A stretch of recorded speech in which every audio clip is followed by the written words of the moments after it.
Aladdin का चिराग नस्ल दर नस्ल होता हुआ जब अलादीन हफ्तम के हाथ आया, जो एक सीधा सादा इंसान था, तो इसने बाप की वफात के अगले ही रोज़ चिराग ज़मीन पर रगड़ा, जिससे फ़िज़ा में धुआं फैल गया और फिर इस धुएं में से उनका ख़ानदानी जिन खौफनाक कहकहे लगाता हुआ नमूदार हुआ।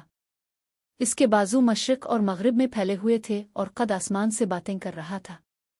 जब ये धुआं छटा और इस कवी हैकल जिन की दहला देने वाली आवाज़ फ़िज़ा में गूंजी, क्या हुक्म है मेरे आका, तो अलादीन हफ्तम में एक नज़र इसे देखा और फिर कहा, ज़रा दौड़कर नुक्कर वाली दुकान से मेरे लिए एक सानुची पान ला।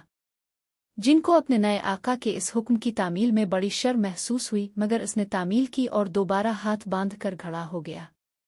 अलादीन ने इसे हुक्म का मुंतज़िर पाया तो कहा, नहाना चाहता हूँ, बाल्टी अटे और सरकारी नलके से पानी भरकर इसे सहन में रख दो। जिनको अगरचा एक बार फिर बड़ी सुबकी महसूस हुई, मगर इसने जो हुक्म मेरे आका कहा और गायब हो गया। नहाने से फरागत पाकर अलादीन ने एक बार फिर चिराग रगड़ा, जिस पर एक गुड़गुड़ाहट सुनाई दी और खौफनाक कहकहे लगाता हुआ जिन नमूदार हुआ। इसने जाग कर कहा, क्या हुक्म है मेरे आका? अलादीन ने कहा, बाजार से सब्जी वगैरह लेकर और मेरे लिए जल्दी से खाना तैयार करो, मुझे बड़ी भूख लगी है। ये सुनकर जिन बहुत शर्मसार हुआ और गर्दन झुकाकर बाजार की तरफ चल पड़ा।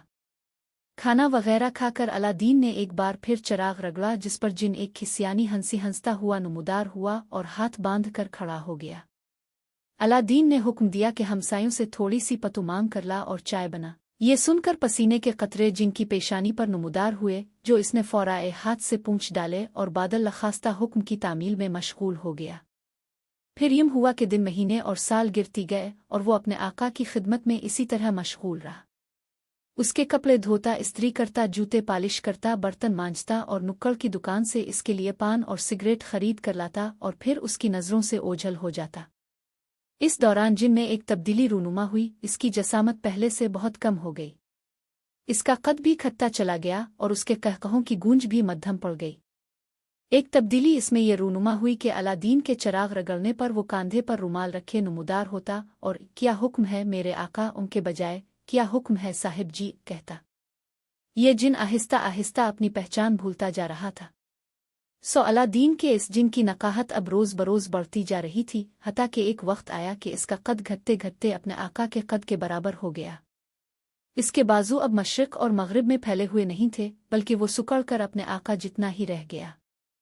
रफ्ता रफ्ता इसकी कमर में दर्द होने लगा और पटेउई दर्द करने लगे, जिसके लिए वो बाकायदगी से सरबेक्सटी खाने लगा, ताहम वो अब भी अपने ऊ साहिब जी की खिदमत में हमातन मशगूल रहता। अब वो पहले जैसा करूफर वाला जिन नहीं था, बल्कि वो अपनी शनाख्त तक बेआविल गया था। सो अब इसे बुलाने के लिए चिराग रगड़ने की ज़रूरत न थी।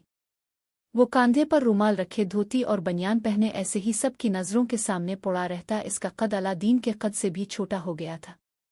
जनाचा अब अलादीन ने इसे बुलाना होता तो वो इसे वे छोटे उधर एक के कर आवाज़ देता। एक दिन इसने अलादीन से कहा, साहिब जी, अगर आप इजाज़त दीन तो मैं कहीं और काम तलाश कर लूँ। आपको जो तनख्वाह मिलती है इसमें आपका अपना गुजारा भी नहीं होता। अलादीन ये सुनकाफ झिंप गया और फिर इसने रजामंदी के इजहार के लिए होले से अपनी गर्दन हिलाई। सो ये जिन आजकल बाबू होटल में मुलाजिम है और छोटे ओए की आवाज़ सुनकर थके थके कदमों के साथ एक मेज़ से दूसरी मेज़ की तरफ जाता है। कभी कभी इसे अपना माजी याद आता है तो उसकी आंखें भर आती है। मशरिक़ और मग़रिब में फैले हुए बाजू और आसमान से बातें करता हुआ कद बड़े बड़े बादशाहों के महलूत को अपनी हथेली पर अलिफाटे लेने वाल जुन दोबारा जिन के रूप में आने के लिए अपनी तमाम कुव्वतें मुजतमा करता है, मगर अपनी इस तमाम तर कोशिश के नतीजे में वो सिगरेट के धुएं जितने मरगौले में से अपनी दुखती कमर पर हाथ रखे नमूदार होता है।